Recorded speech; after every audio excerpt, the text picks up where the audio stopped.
For the record, if you want a peaceable solution to the Israeli occupation and the end to the Israeli, this is something that needs to happen. This is something that needs to happen. This is how it happened in South Africa as well. People that recognized that South Africa had become a pariah state due to the endless amounts of legal pressure, the endless amount of civil disobedience and protests that took place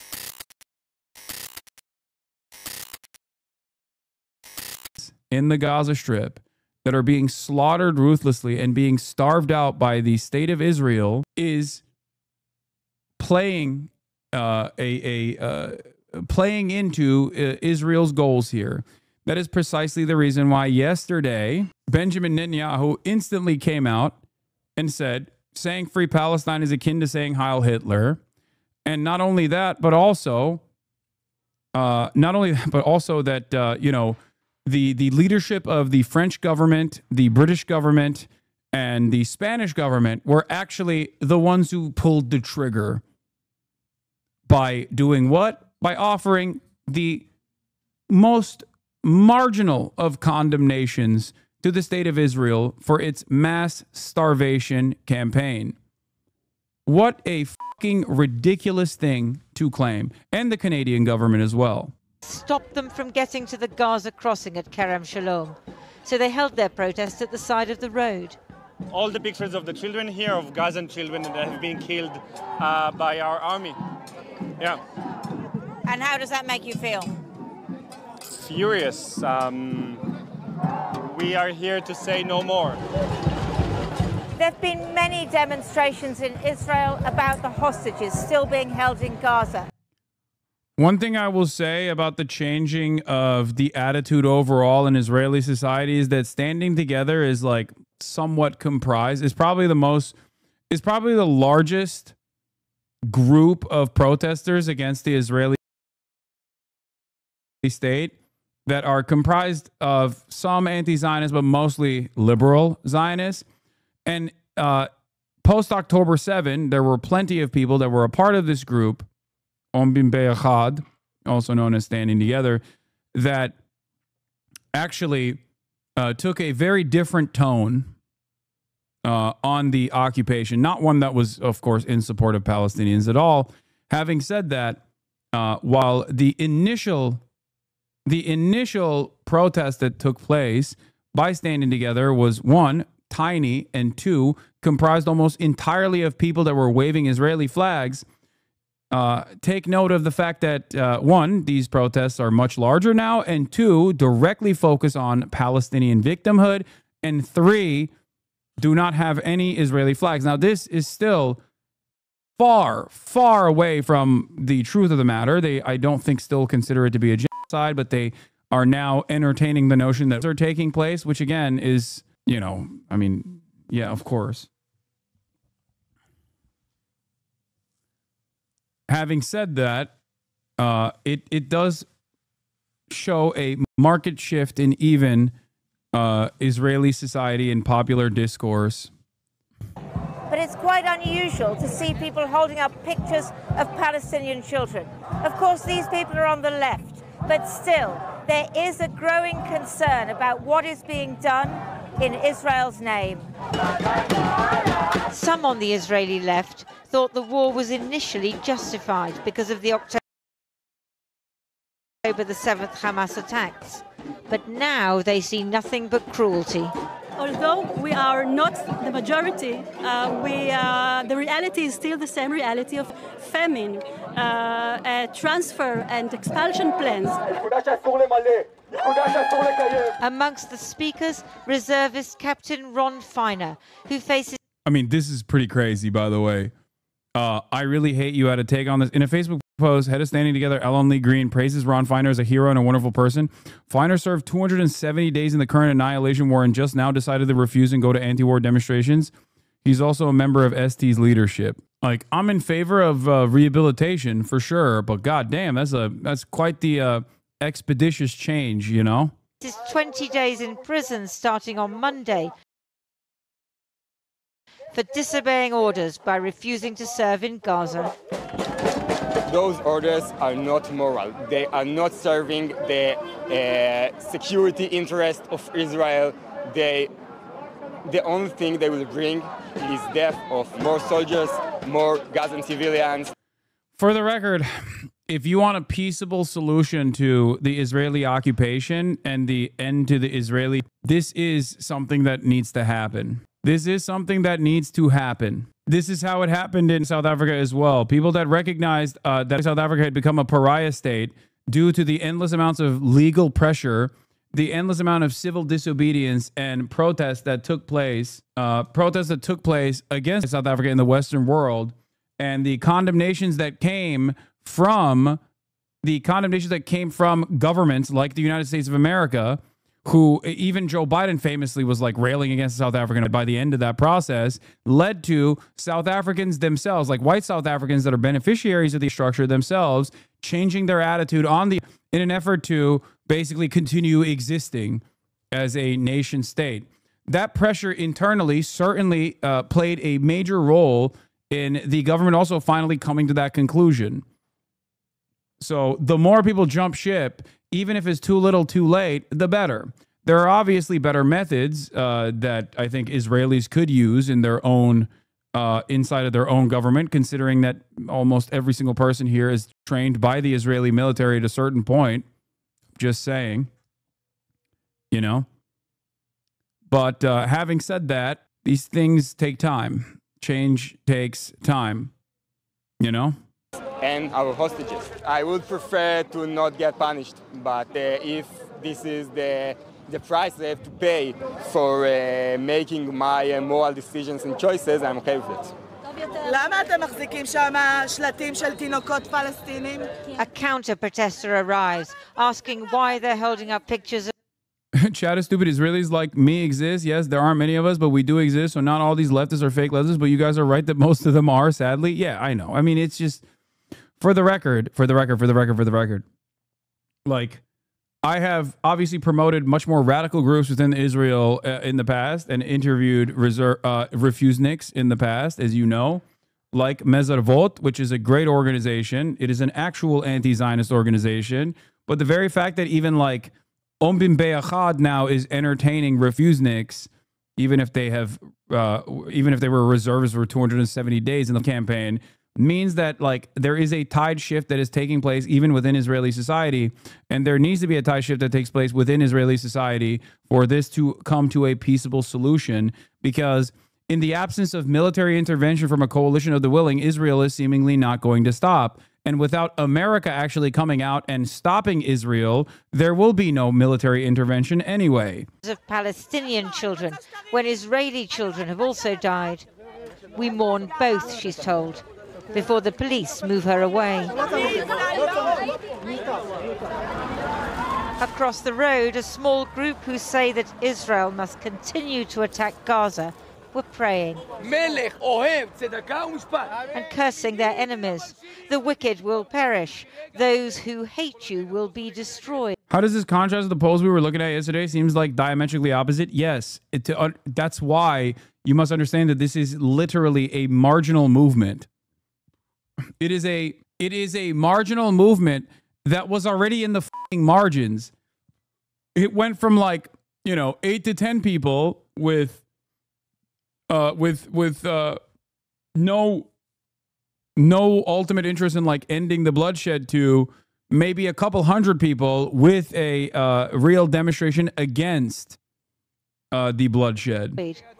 Some were ready for an argument with any left-wing protester who ventured over. We are not. If you are taking babies under the ground and taking babies in your basement and you are a terrorist, don't think we not shoot you. Okay? This is a very, very specific orders. The Arabs make terror. And terror is bad. This literally doesn't make sense. Like, these guys are basically promoting an alternative reality that doesn't exist. Like, the internal debate in the fucking war conference and in the governing coalition is literally how much starvation is appropriate.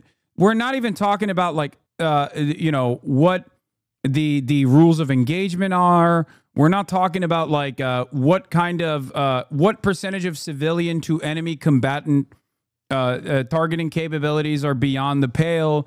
All of that stuff is gone. That's not a real conversation that's taking place. The real debate that's taking place currently is, are we allowed to give Palestinian civilians a drop of food or no food whatsoever and complete the starvation campaign? The real argument that's taking place is between the Itamar Ben-Gvir wing and even the Bezalel Smotrich wing, which Bezalel Smotrich is now aligning with Benjamin Netanyahu and saying, no, we have to give them a little bit of food because the only hurdle in front of us from completing our main objective of complete ethnic cleansing is international organs of justice and The Hague. This is literally what the argument was. This is the argument that took place with Bezalel Smotrich's statements that I talked about a couple days ago. Bezalel Smotrich, the finance minister, okay, who is a fucking rabid settler, terrorist, radical himself, is in contest with Itamar Ben-Gvir right now, because Itamar Ben-Gvir and his even further, more radical wing claims that what must be done is the permanent starvation campaign of all Palestinians so they all die, whereas Bezalel Smotrich says we want to finish the job. We want to permanently occupy the Gaza Strip. We want to do, and they always say, Trump's plan of permanent ethnic displacement of all Palestinians.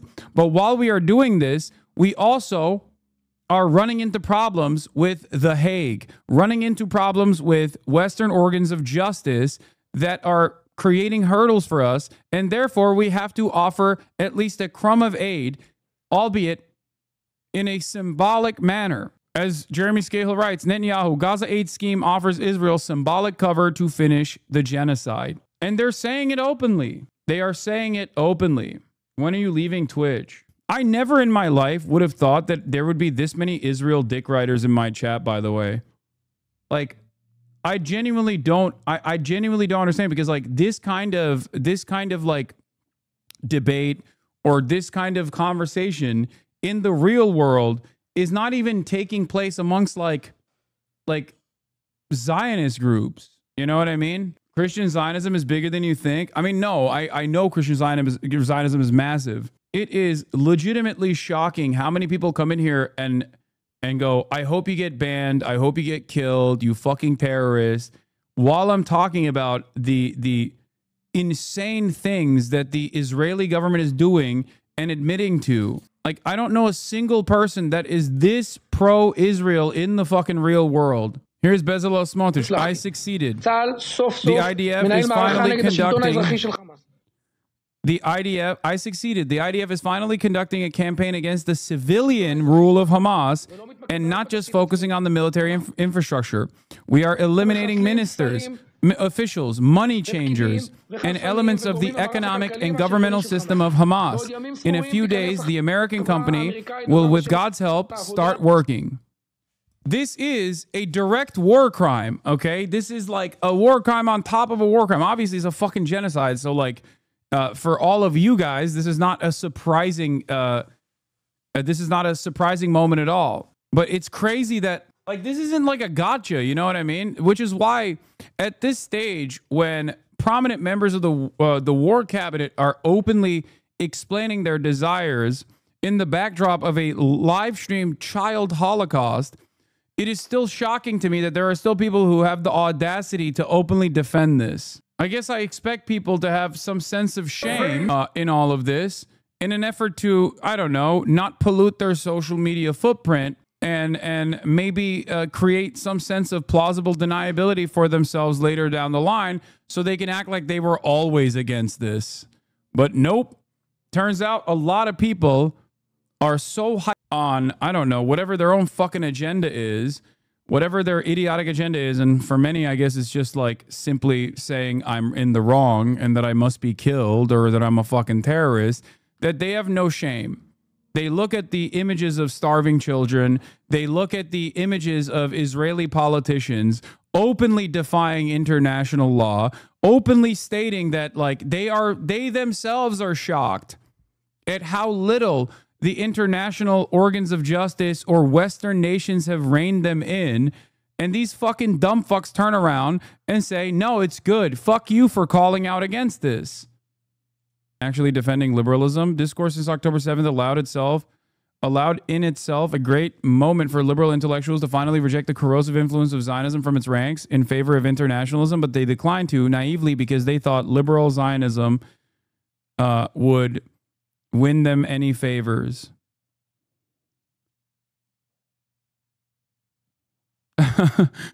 It's more liberal than all the states in the region. It's not more liberal than Lebanon or Jordan even. True. Literally. It's not.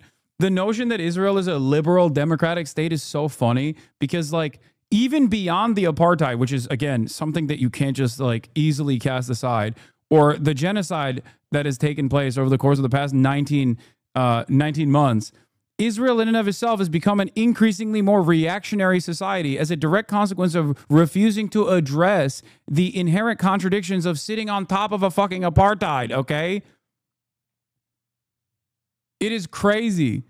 All it took for so many people to subscribe to this notion was, one, paired up with like an endless sea of Islamophobic propaganda. All these Muslims are barbaric, backwards rapists, yada, yada, yada.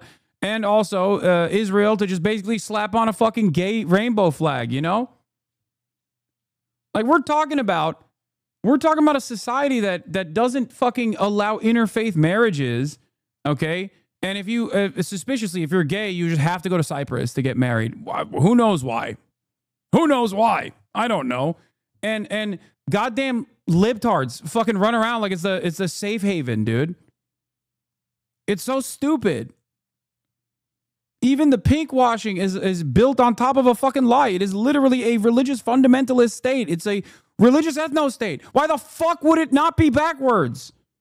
And you disagree? Of course I disagree, because in Egypt we did an agreement with the same Muslims. There is peace in Jordan. We have peace. Agreements make security, not military. And when you say they, the children, the women, they are bombing us, I think. Isn't pink washing inherently a lie though? No, because pink washing is like saying America is like pro LGBT. Pink washing would be like showing the gay officers in the Navy. It's not a lie that there is gay officers in the Navy. The Navy's gay as fuck. Okay? But you're basically saying, look at these homosexuals and don't look at what those homosexuals are doing when they're controlling a fucking F-18 fighter jet. That's pink washing. But in Israel, the pink washing beyond it is like, it's just like built on top of additional lies is what I mean. It's not as like, it's not even as like, as pro-gay as like the American government is. It's a long war and somebody will give up. Okay? We are not going to give up because this is the land of the Jewish people. I think. And you think? The land is of God. I'm going to leave you two to carry on your argument.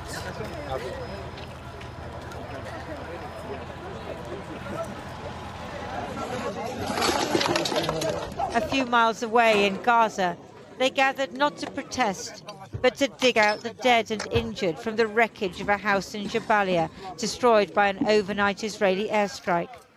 About 50 people had been sheltering there. A baby and a child were amongst the dead. Neither protest within Israel nor censure from European countries is stopping the Israeli government from continuing their onslaught.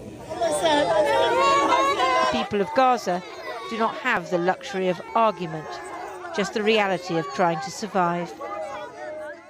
Well, joining me now live from Tel Aviv, the former Israeli Prime Minister Ehud Olmert, who was once in the same party as Benjamin Netanyahu, but is now one of his biggest critics.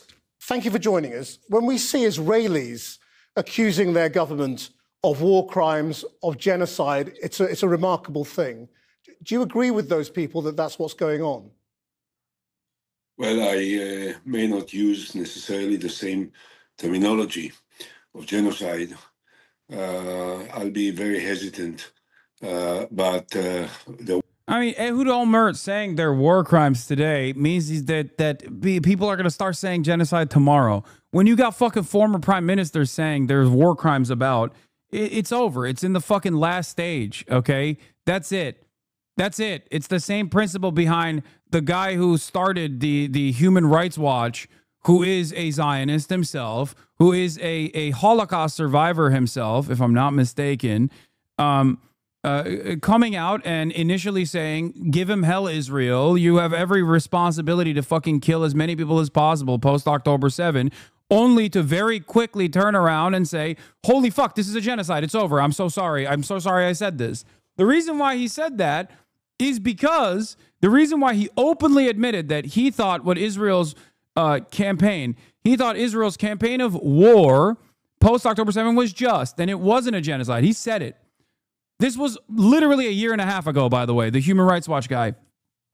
The reason why he changed his attitude was because of the fucking starvation campaign. As soon as that happened, that is like the most definable war crime out there. There is nothing more aggressively a war crime than that, okay? Because weirdly enough, in the field, in the theater of battle, okay, you can still try to use legal limiters to say, well, we have well-defined rules of engagement. Sometimes people, get outside of the confines of those bombing campaigns. It's not really a killing field. We just simply decided that you can kill 20 Palestinian civilians for one person that we have falsely declared an enemy combatant or whatever. Like, these are ways in which you can try to find defenses for your military. Hey, you're cutting food, water, electricity to the civilian population that you are holding captive. That's it. I'm not talking about Omer being a Holocaust survivor, dude. No, I'm not talking about this guy. I'm not talking about him. Sounds like you're reaching all the time, Hasan. You're reaching. I'm reaching. I think being this stupid and having the right to speak should be illegal. I'm going to be honest with you. If you're this fucking dumb, just shut up. Maybe you'll learn a thing or two, you know? I'm reaching. Motherfucker, the former Israeli prime minister is like, they're doing war crimes. What more do you want to fucking hear? Like, there is no counter argument to Israel's genocide, okay? There is none. They have openly admitted it. Leadership has openly admitted it. They demand more. Reach for a fucking book. Jesus Christ. One thing is obvious. What is done now in Gaza is totally unacceptable, intolerable, and unforgivable. We have to stop the war immediately. There is nothing that we can achieve by expanding the military operation that can be of any value. On the contrary, we are likely to use the hostages, to lose the hostages, and to lose soldiers that will fall in battle, and to kill many uninvolved Palestinians in Gaza, none of which is something that worth this military operation. We have to stop it, and we have to try and come to some kind of an accommodation that will bring back all the hostages. We've seen Netanyahu and his ministers attacking the British Prime Minister, the French President, effectively blaming them, accusing them of anti-Semitism and of feeding anti-Semitism with their language. I mean, what is happening to Israel's international relationships? Look, we certainly disagree completely with this language, which is absolutely obnoxious and outrageous. Great Britain Prime Minister Mr. Sturmer, President Macron, Prime Minister Carney of Canada, all are friends of the Jewish people and the State of Israel. There's no question about it. They may not be friends of the Israeli government. I'm not a friend of the Israeli government. And the majority of Israelis, I believe, today are not friends of the Israeli government. So, we are all victims of this very aggressive government. Prime Minister Netanyahu is a captive of these messianic groups of extreme right-wingers, fundamentalists, Ben Gvir and Smotrich and their supporters. And I think it is going to cost Israel a great deal in the international relations. Yes, however, I can't criticize. This is the liberal Zionist position, which is so crazy to hear from fucking Ehud Olmert, okay? Like, you got war criminals. You got former war criminals being like, yeah, the amount of the sheer volume of war crimes that Israel's committing is actually harming Israel's clout in the fucking global stage. Is becoming a pariah state, which is true. This motherfucker's not a moderating voice, chat. Please. This is not a moderating voice. The very fact that a guy like him is the very fact that a guy like him is coming to this fucking conclusion is because the situation is that bad. Cat's out of the bag, you know? That's it. Like, he's trying to present an alternative reality, saying like, oh, Israelis themselves are victims. Israelis themselves hate the situation. When obviously polls show Israelis don't necessarily hate the full tilt bloodshed that's taken place. They don't hate it at all. For him, he's even going so far as to say that Netanyahu's prosecution of this genocide, continuation of this genocide, is also coming from his unique position of being captive to the interests of the right wing, the far right. Netanyahu is the far right. So was Ehud Olmert, by the way. President Macron, Prime Minister Sturmer, or Prime Minister Carney, or Prime Minister Meloni, or Prime Ministers of other European countries, because I also criticize the Israeli government for more or less the same things. So, and I think that most of the Israelis feel like me. They think that the war should end today and that we should bring all the hostages, and there is no reason and no wisdom and no moral foundation for killing so many innocent, non-involved people in Gaza. It has to stop. The opinion polls keep suggesting, as you say, that a majority are against this going on, but the Israeli political process does not deliver that right now and doesn't look like it will in the foreseeable future. What opinion polls? Well, no. You know, you are a democracy in Great Britain. You know that sometimes government has a majority when everyone knows that the majority of votes in the parliament does not necessarily reflect. The only opinion poll that gets like a serious majority of, or not even a serious majority, but any simple majority of Israelis is factoring in, one, the Palestinian citizens of Israel, the Israeli Arabs, and two, it's not even about like what Israel has done in Gaza, but more so about releasing the hostages. Because Israeli society, by and large, the Israeli Jewish society, recognizes that, of course, hostages are not going to be fucking released unless they stop the bloodshed. So that's why many of the protests that you see about releasing the hostages, the largest protests that you see, are not about ending the bloodshed. They're simply about ending the bloodshed now so you can have a release of the hostages at least now. Then you can continue. Reflect the attitude of most of the people. You were in a similar situation in Great Britain last year. For most of the year, 2024, there was a government, and everyone knew that Labour is going to win the elections big time. But as long as there was a majority in parliament, they could do certain things. So, sitting in the streets, hundreds of thousands of Israelis, day in, day out, and we are taking all kinds of protest actions against this government, trying to overthrow the government in a democratic manner, of course, by adding actions against this government, and maybe also the international pressure and the attitude of countries which are known to be traditionally very friendship to the state of Israel. British people, French people, the Canadian people and their leaderships, they never were against the state of Israel. They are against the government, and if they will carry on in expressing their attitudes, it may be very helpful to the public opinion of Israel. Well, I mean, should they go beyond that? There are calls for sanctions against members of the Israeli government. Do you think that kind of pressure would be a good idea by countries like Britain and those in the European Union? I was going to say no. You know, I'm tempted to say something which might sound cynical. If Britain will put sanctions on Ben-Gvir and Smotrich, they will not be allowed to go to Britain. And some people would say in Israel they had better go to Britain and not come back. So I don't know whether these sanctions.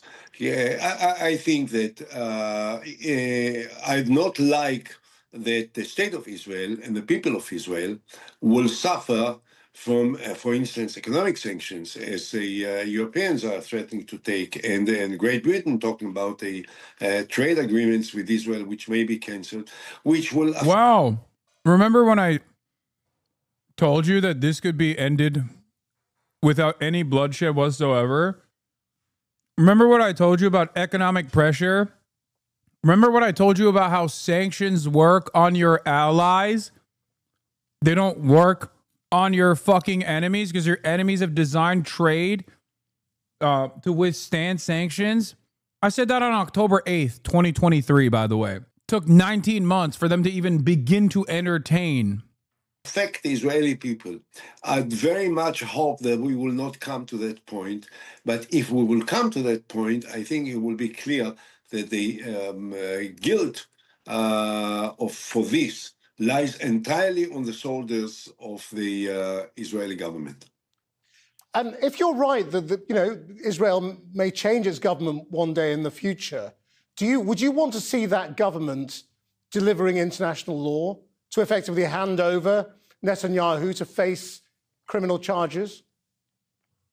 Well, my desire, and I think the desire of many Israelis, is that Netanyahu will disappear forever from the landscape of our political and public lives. Okay? So I think at this time, what we are interested in is making a political change that will bring down this government and will allow more decent, more responsible, and more humane people to take over, and that they will be dedicated to what I think is the main objective of Israel, to conclude once and for all the historic conflict between us and the Palestinians, to proceed rapidly into a two-state solution negotiations between us and the Palestinians, which is the only possible way. This is what I was trying. He's saying to go back to business as usual when he was prime minister, because obviously you could continue dispossessing the indigenous Palestinians from their land in the West Bank while every now and then doing shit like Operation Cast Lead, which he did. Remember, it's not Benjamin Netanyahu alone who said how much Israel benefits from propping up Hamas as the only legally recognizable entity in defense of the Palestinians. This has always been the Israeli government's occupational goals. You prop up Hamas as the only recognizable entity in the region in defense of Palestinians. Hamas has a very difficult time getting international support or any kind of sympathy, especially due to the unlimited amounts of Islamophobia from the fucking Western world. And then you pressure in the West Bank to further to further erode any chance of Palestinian sovereignty. You take up more and more space. You keep oppressing Palestinians in the West Bank. Hamas being the only entity that actually fights back against Israel, retaliates. And then when Hamas retaliates, you control how high the fires get. You control how you curb stomp the Palestinian civilian population once again. Anyway. Trying to do when I was prime minister. Unfortunately, at that time, Palestinian leadership was to come along on this path. But the moment Hasan came to full control of the region, got even more screwed because the government itself was terrorist. What the fuck are you talking about? No. What do you mean? Oh, the government itself was terrorist. Okay, the Israeli government is a far bigger fucking terrorist than Hasan. You mean Hamas? Is there any group that has ever been able to resist against imperialist occupation or colonial occupation that has not been branded fucking barbaric savages, rapists, monsters, and terrorists alike? The PLO was considered a fucking terrorist organization too. It was actually the first practical application of the term terrorist ever used in official government documents in the United States of America. Far before the war on terror, far before ISIS, far before Al Qaeda, far before the Taliban, it was the PLO. I wonder why. Anyway, remember, it's important to understand what the likes of Ehud Olmert are, because this is the exit ramp for Israel. They will try to whitewash and try to re-launder the reputation of Israel as aggressively as they possibly can. But that means the genocide seemingly is coming to an end. How many Palestinian children die in the process That I do not know. And this is what the new Israeli government will have to do, and I hope that the Palestinian leadership at that time will be compatible in terms of its openness to take part in this effort. And what will be the personal fate of Netanyahu is less important in as long as he will disappear completely from the landscape of our political and public life. Ehud Olmert, thank you very much indeed. Let's turn to the growing humanitarian crisis in Gaza now. And limited aid deliveries resumed this week, but the United Nations has warned that it's too little, too late. Speaking this afternoon, the UN Secretary-General, Antonio Guterres, said the amount of aid being allowed into Gaza by Israel is nowhere near enough. Hospitals in Gaza are struggling to cope with new mothers unable to feed themselves or their babies. A warning that this report from our Middle East correspondent, Alistair Bunkle, contains babies and children which you may find distressing. What is to prevent an institution like Hamas from intentionally increasing the level of violence, especially in the face of widely accepted rhetoric that virtually excuses any misbehavior they may commit? I don't know. Openly admitted genocide? Hamas haven't committed war crimes? Did anyone say Hamas has never committed a war crime?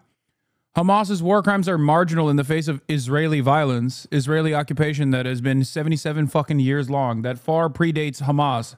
Hamas's existence as a militant organization against the state of Israel, and its tactics actually switching over from only military and police to targeting civilians in acts of what you consider to be terror, that is literally all a direct consequence of Israel's own violence, something that you choose to be blind to.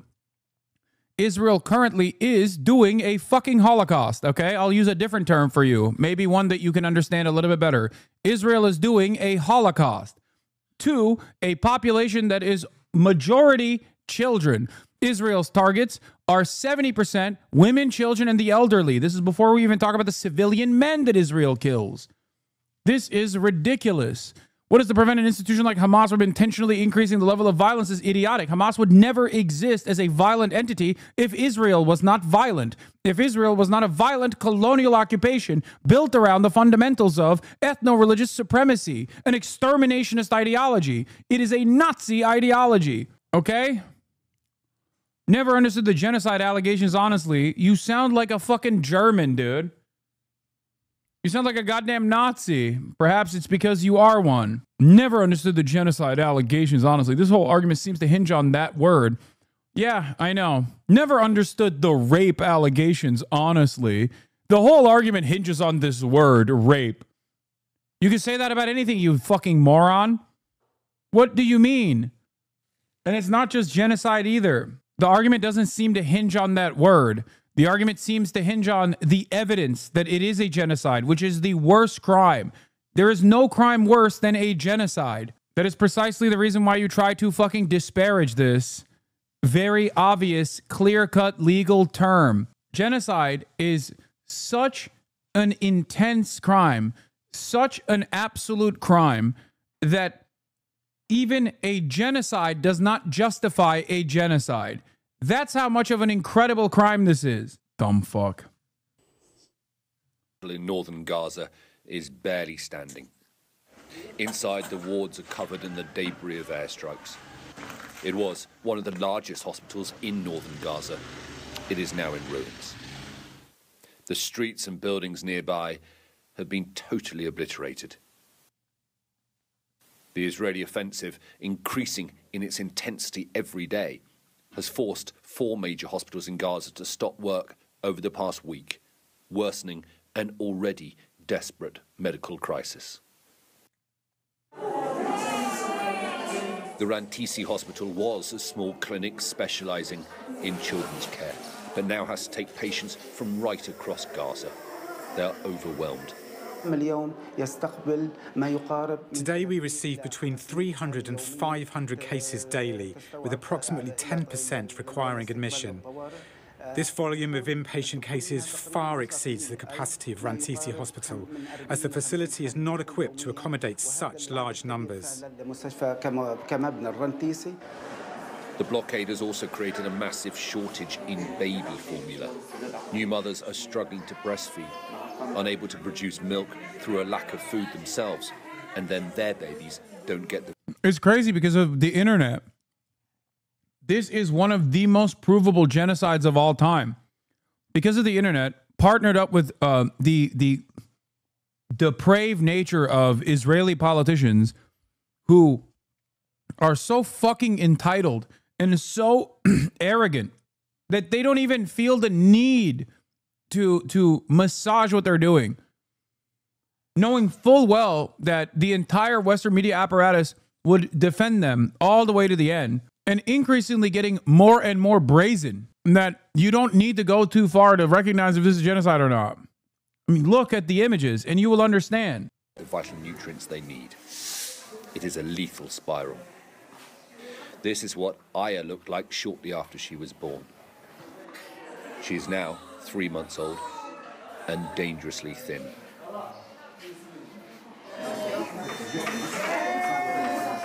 Her skin stretches over her cheekbones and eye sockets, across her gaunt, pale face.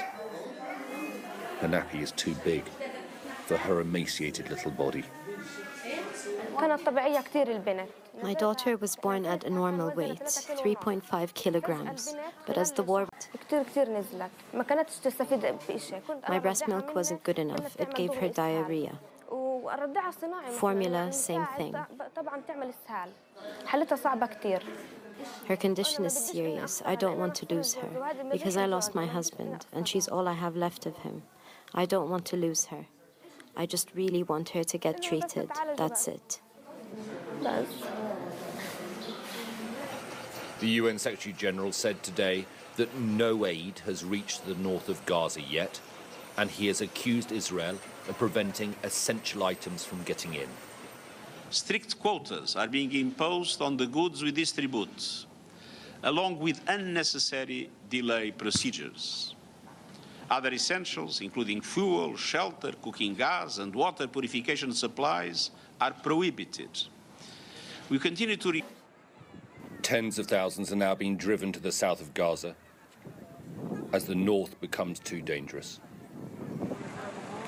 It has become a city of canvas, what remains of their lives and belongings, now in small tents pitched on stony ground. We couldn't take all our belongings because of the Israeli army's presence, the constant airstrikes, the leaflets being dropped and the evacuation orders. The intensity of the bombardment forced us to flee. We couldn't even think about taking our food stores, let alone our mattresses. This, according to government ministers, is Israel's strategy, to push the population into a small section of Gaza and then expect them to leave when life becomes unlivable. Benjamin Netanyahu now says that the war won't end until that is achieved. Alistair Bungle, Sky News, in Jerusalem.